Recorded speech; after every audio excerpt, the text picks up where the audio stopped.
Welcome to the Kickass Midlife Method podcast. And this is a special masterclass on how to get more energy in midlife. It's one of the main symptoms that women speak to me about in terms of how they're feeling. When I'm in my direct messages from people on Instagram, it's always, other than body fat gain, it's about energy and why do I feel like I've got no energy and what can I do about it? So what we're going to cover is like why your energy is tanking, and I would like to say that it's nothing to do with age, not necessarily. Why and how low energy then sabotages so much, and we'll delve into the obvious. Well, obvious nowadays with so much going around in the media about menopause, the three obvious reasons why you know it might be affecting your energy, and then three to four reasons that you might not have thought about, which is adding to your midlife exhaustion.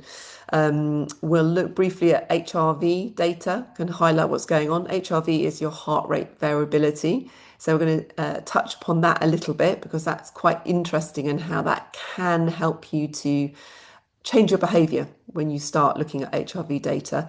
And then simple strategies to rebuild your energy engine. And then we'll go into questions and answers. So I'm not going to touch upon anything to do with supplements or Lumi lights or anything like that because I think that's been done so much, and supplements are something to supplement the main things that you do. So what can often happen with women is we go for those easy wins, and actually what you need to do is do your foundational stuff first before you thinking about supplements. For anyone on this call, both our Kickass members and anyone who's come to this masterclass, I'm doing an exclusive Black Friday offer. So first three women to you can get my WhatsApp number through there through that QR code. It's open to members as well, and you can find out about my Black Friday offer. So the midlife energy crash. I'm sure who recognizes one of these or maybe more of them. You wake up tired, really exhausted, and then you go to bed wired, and you still can't sleep any better. It can affect your ability to recover properly, even if you have the energy to train, but then you can't recover properly. Perhaps you need caffeine to start the day, and then you also feel like you need wine to end it, to wind down afterwards to get through the day. And then you still get it all done, maybe, but you're constantly exhausted and can't sleep. So, does anyone recognize any of those? If you rate that from one, wake up tired and go to bed wired, two, training, but you feel like you don't recover, three, caffeine and wine, and four, you get it all done, but you still can't sleep. What would you identify most with, one to four, if you add into the chat? Four, get it all done. One, wake up tired, go to bed wired. Four, so one and four, interestingly, seem like three is a three, need caffeine to start and wine. One and four, yeah, interesting. Okay. So the impact of low energy. Well, what impact does that have? So it's obviously not just dragging yourself through the day in terms of finding it hard to work or stay alert and stuff. Training plateaus. You can often, with low energy, that can impact your muscle and your bone density. It can often lead to more injuries, slower recovery, that sense of brain fog. Low energy gives you, obviously affects your mood. It can make you more irritable. It impacts your thought of adventuring, and that can mean anything from maybe going out to do something new at night, to actually traveling or doing anything like that because you just think, oh, I haven't got the energy to do it. I'm not going to do it. And it can make you feel like you've lost that sharp edge that you might feel like was natural when you were younger, and maybe you had it in your when you were younger and didn't even realize you had it until now it's not there, and you're starting to think, where is that? Where's that gone? So these are the obvious causes. And so some of you might think, oh, that's not obvious at all. But I think most of the time now, we're all aware of hormone change because it's everywhere. If you're midlife, then we're bombarded all the time now by perimenopause and menopause things. And we understand that obviously hormone change is affecting lots. So in brief, obviously, estrogen helps the body actually utilize your carbohydrate and fat more efficiently for energy. So with the decline in that, then that ability to utilize that is affected. Progesterone, in a a simple way of putting it, is your calming hormone. So it actually helps prevent that wired and tired feeling. And cortisol, which we're going to go into a little bit more later on, also naturally rises with your circadian rhythm. That's your circadian rhythm is your kind of internal body clock, which gets you up in the morning and helps you to fall asleep in the evening. That can become raised due to hormone change, but also combined with lifestyle factors. Cortisol at the moment gets a really bad rap and is kind of considered the main reason for everything nowadays. And actually, cortisol is really important. We need it. So it's cortisol combined with lifestyle factors. And then the life stage chapter is obviously affecting things quite a lot. The cognitive overload of everything that we are hit with in midlife, from aging parents to senior level jobs to kids going to university and having problems. There's also just a lot of stuff going on in midlife, which contributes to exhaustion because there's overwhelm in the head. You're trying to juggle lots of things, compartmentalize, and that becomes very difficult. And then hormone change obviously also affects abilities to sleep. So the number of women who suffer insomnia or can get to sleep and then wake up in the middle of the night, that obviously can add to sense of exhaustion. And then these are the causes that you don't often think about. So when I'm talking about cortisol overload, it's because of that inability to regulate your autonomic nervous system. So that feeling of being wired, maybe for some of you, it might feel a little bit like jet lag, like you're just running on empty and you feel a bit like not quite connected, just really wired, or like you've had 10 cups of coffee. And that is coming from that inability to regulate your autonomic nervous system, to go into your parasympathetic nervous system, to feel more calmed. And then light deprivation. So at this time of the year, we're obviously affected by light deprivation a lot more. Dark at 4, is it now? It felt like it was dark at 4 today. So less morning daylight, less light is obviously disrupting your natural circadian rhythm. And that also affects melatonin suppression. So we mainly use daylight. Our brain signals daylight in order to wake up in the morning. It signals falling light, makes our brain respond to produce melatonin, which helps us to start feeling sleepy. So all of that at the moment is affecting our energy levels as well. Um, and then muscle decline. So we think about muscle, nowadays people are beginning to realize, yes, we need more muscle, particularly as we age because we lose it so quickly, which is affected by not doing enough resistance training, combined with falling hormone levels. But we don't often think about the fact that it's really important for energy because muscles hold glucose uptake and storage. So the less muscle we have, the less able we are to store and use energy, which can contribute to that feeling of fatigue. So it's not just that energy is stored in body fat, it's stored in energy in our muscles, and that is where your body can most quickly get energy from. So if you don't have as much muscle, then you're not going to be able to get that energy stores from your muscles as quickly.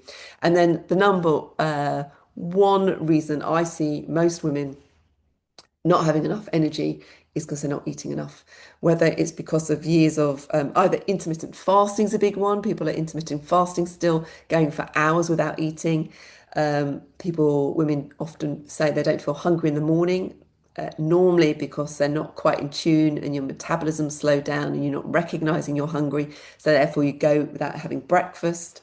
Lots of things like that, or old diet myths about not eating carbohydrates. It simply means that it fundamentally affects your energy levels.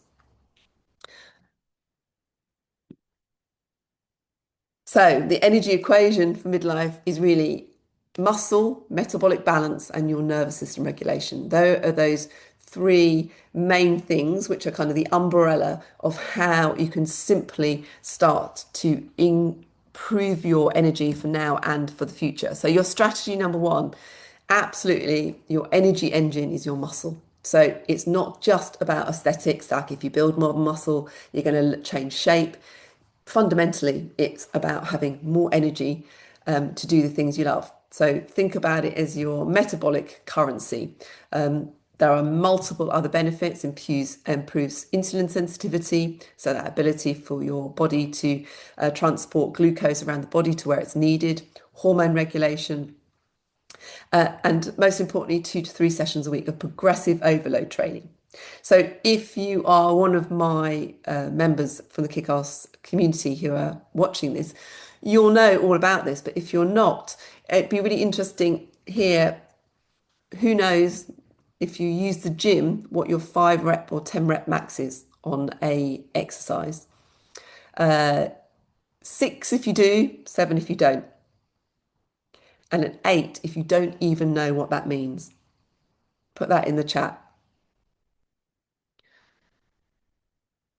So I'm glad to see, yeah, some of the people here from the Kickass community do know. Yeah, and perhaps some of those new coming into this presentation don't know what that kind of means. So what a lot of women are doing is they are hearing the news, hearing in the Instagram and everywhere that the importance of resistance training, which is fantastic. It's a really good start. But you need to challenge the muscle in order for it to grow. Otherwise, you stay the same and it maintains. In order to progress your muscle, to improve your muscle mass, then you need to progressively overload. Women generally have never worked with progressive overload. You will have gone to a boot camp class potentially. You would have gone to another class. You may have used weights in those classes, but very few women, even at this age, will have used weights and then increased their weight and realised the importance of that. So therefore, knowing your edge, like where your edge is in terms of what you can lift, most women haven't got the confidence. So what a 5 or 10 rep max allows you to do is it enables you in a safe format to slowly increase your weights in one workout so you get to the point where you suddenly understand what your max is. And from that, you then lift at 75% to 85% of what that max is over another structured block, say of 6 weeks, and then you slowly increase your weights. And therefore, that gives you the confidence mentally to understand what your edge is, because you do need to work in those ranges in order to build muscle. So that gives you your confidence, and then that also gives you your parameters and your boundaries to work in to increase your strength. Because if you are only doing the same workouts and using the same weights week in, week out, you're not really doing anything. So you're not building muscle. So there is one thing you do need to build the muscle, but then you also need to have a little bit of an understanding about progressive overload and gaining the confidence mentally to lift heavier and safely. So that's number one. Number two, around nutrition, it's to work not with the idea of restriction. We're probably all in this group listening in our 40s to 50s to maybe 60s, all of that generation who grew up around Slimming World, Weight Watchers, maple syrup diet, cabbage soup diet, all of that ridiculous things. And it was all about restriction. It was all about what you should not eat, low fat, low carb, all of that stuff. And it's your number two strategy is really to switch to a nourishment mindset and think about food as how it can increase your energy and nourish your bones, brain, and body rather than neglecting it. So, broken down, that would be thinking about making sure you've got protein on every plate, morning, lunch, and dinner. You're aiming for, so I'd say about 1.4 to 2 grams per kilo of body weight. So you're on the lower scale if you don't do that much resistance exercise. If you're doing quite a lot, you'd be on the higher edge of that scale. But it's a really good start to just think about 90 grams for anybody. It's a good enough start, and that can break down into 30 grams over every meal. But you really need to be thinking about every plate and dish of food and just thinking about that. Your carbohydrates, Again, it's one of those things that so many women still say to me, oh, yeah, but I've cut down my carbohydrates. You do not want to cut down your carbohydrates. You need carbohydrates to fuel your body for energy in life. So if you often get to mid-afternoon and you're like, oh God, I've got no energy, it's normally because you've not eaten enough by then. So you need carbohydrates as well. You need healthy fats. Healthy fats are things like olive oil, olives, fatty fish like mackerel, salmon, those kind of things, seeds and nuts, that kind of thing, avocados for your joints, bones, and brain. But just, it's really important not to undereat. So, in terms of if you're sitting here and thinking, I want energy, but I also want to lose body fat, it's really about making sure you eat for your body size and for your goals. And I'd say 100% of the women who ever start coaching with me who come in are under eating. So don't undereat. And then light and circadian rhythm. Now, for some of those people on this call might know, for 15 years, I have been outside, normally before sunrise in the winter, training people outside. I don't do in person anymore. So I understand completely, and I've seen it with those who I coach, the importance of getting that outdoors and sunlight, natural light. So that really helps your circadian rhythm. It helps your energy. So think about getting up and trying to see the sunrise, or at least looking at natural light before you look at your phone, electric light in the morning. Before you go to bed, I always recommend you don't have a phone in your bedroom at all. I know it's hard if you're a mum and you're still thinking about your kids all the time and you want to have your phone beside you in case they call. But ideally, you have an alarm clock for your to wake up in the morning, not an alarm clock on your phone. So dark room, consistent sleeps helps your heart rate variability. So yeah, give me when's the last time you saw a sunrise before you looked at the light on your phone? Or perhaps a better way of saying it is, what is the first light that you see? Is it your phone or is it something else? Particularly now. So this morning, what did you look at first, out the window or at your phone? Um, I'll give you a 10 for the phone, 11 for outdoors. Yeah, so most people are their phone. So yeah, have a little think about that and try. It's really addictive looking at your phone. Um, Try and look, open your blinds, open your I'm going to answer questions at the end, so remind me at the end, Catherine. Um, Open your blinds, open your curtains, and trying to look out, even if it's like a glint of the sunrise coming up before you look at the phone. And then your nervous system. So this is another massive thing that I see all the time, fight or flight, women being in fight or flight all the time.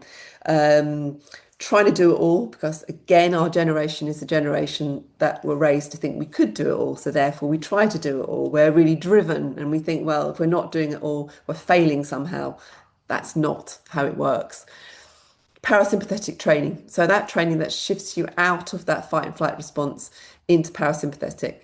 So interestingly, I have yoga normally on everyone's program, and I often see that missed out. They'll do the strength training and parasympathetic stuff like breath work, yoga, mobility gets missed sometimes with people. And it's really important because it's not just a nice aside, it is a fundamental part of the training because it allows you to be ready for training, and it shifts you out of that fight or flight response where which affects everything from your energy level, from your ability to lose body fat, all of that. So it's a really important part of training and life to be able to recognize when you're in that fight or flight and be able to come out of it.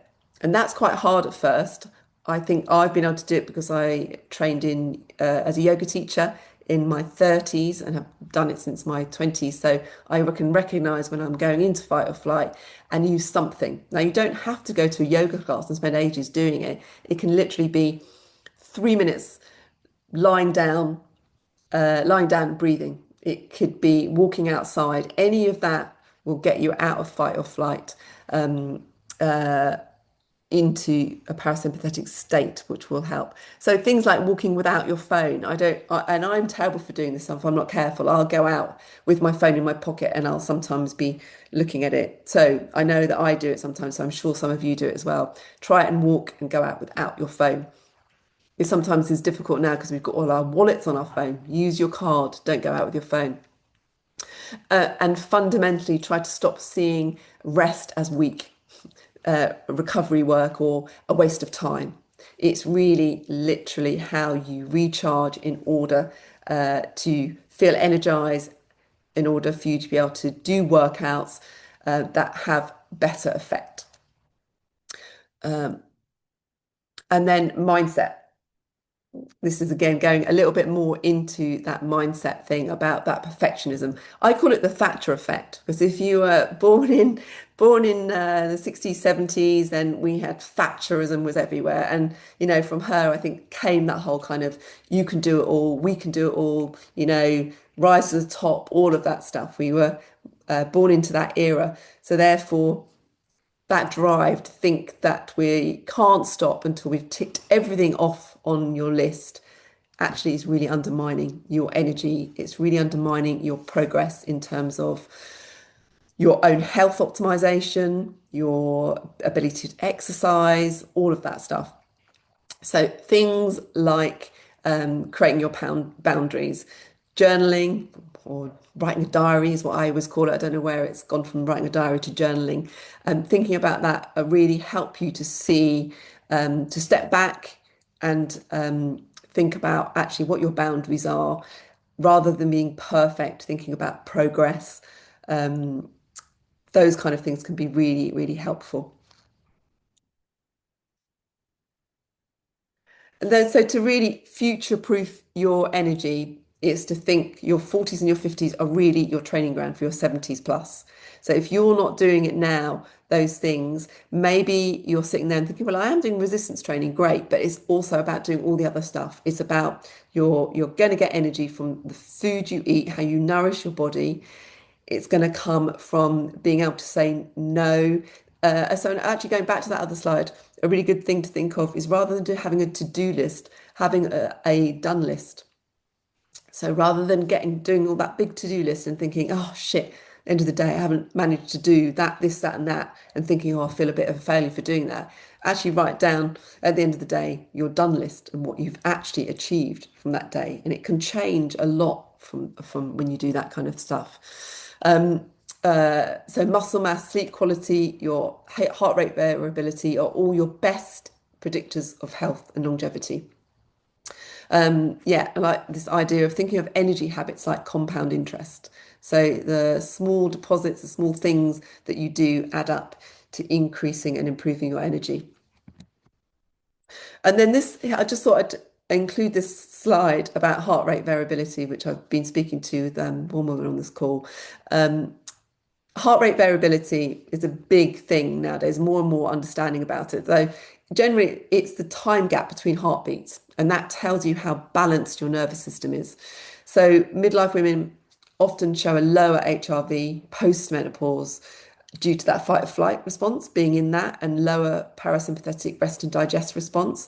Hormone changes do affect that, but only combined with lifestyle factors. So, yes, hormonally, it means you're more susceptible to being in fight or flight, but lifestyle undermines hormones. So actually, if you get the right lifestyle things, then it doesn't mean it's a foregone conclusion you're in a higher HRV. If you have got low HRV plus poor sleep, it doubles the risk of metabolic syndrome and fatigue. So this was, I was doing a course on this, and this was one of the slides where you can see someone had tracked their heart rate variability. So exercise obviously increases your the time gap shortens when you exercise. So exercise is a stress as well, positive stress, and it is about the lower your heart, the better your heart rate variability. Basically, it means that you're more ready. You're more ready to train. your energy levels are better. So things like the walking, making sure that you're putting down your phone before bedtime, at least an hour before, can improve your HRV and your sleep. So when your stress levels are really high, or when stress in general is high. So when I say stress, I mean if you're eating highly inflammatory foods like fast release, high glycemic index foods, that can increase your stress levels in your body. Exercise increases stress levels on your body. So if you're doing lots of high intensity exercise without sufficient recovery, that's a stress. Stress from lifestyle things that are going on in your life with relationships or your families, that's a stress, work stress. So there are many things which are stresses. It's not just the work thing. So when your sleep, nutrition, and recovery improve, your HRV improves. So all of those things will come in and help you energize.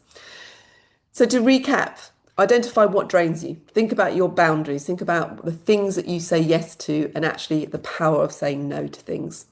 Again, someone else was talking about this today in the group. So if you actually think about that, take time to reflect. And that's where writing a diary, journaling, taking 5 minutes to do that can really help because we're often really aware in our minds, somewhere in the back of our minds, we know that we should be saying no sometimes, but we don't because we haven't got time to sit down and reflect and think about it. And we're off to the next thing. And then the next week and the next month, you think the same thing. You think, oh, I really should not do that. And then suddenly 6 months down the line, you're still doing it. So think about journaling because that allows things to rise to the surface for you to read it, think, oh, yeah, and actually then take action. Rebuild your metabolic engine with muscle. You need muscle. Fuel, don't restrict. Think about nourishing your body and think about your plates and your dishes. Does it contain all three macros? If it doesn't, just add a macro. Make sure you've got that. You don't even have to calorie track. If you get those three things right, then everything else will probably work out. So think about that. Regulate your light, sleep, and nervous system. Protect your HRV. Think about those things that are going into your heart rate variability. You know, you can track it. You can use the Aura ring nowadays. There are the Whoop. This thing that I was using was called, what was it? First Beat. That can track it, and you can start thinking about tracking your day, putting down when you had coffee, when you did this, when you had a meeting, and then it will show your HRV. And that allows you to have a better idea of like, oh, I'm going to change that because you can directly see what it is that's affecting your HRV. And then play the long game. Remember that energy, you can, even if you're exhausted now, you can get energy back. It's trainable to be able to do these lifestyle things.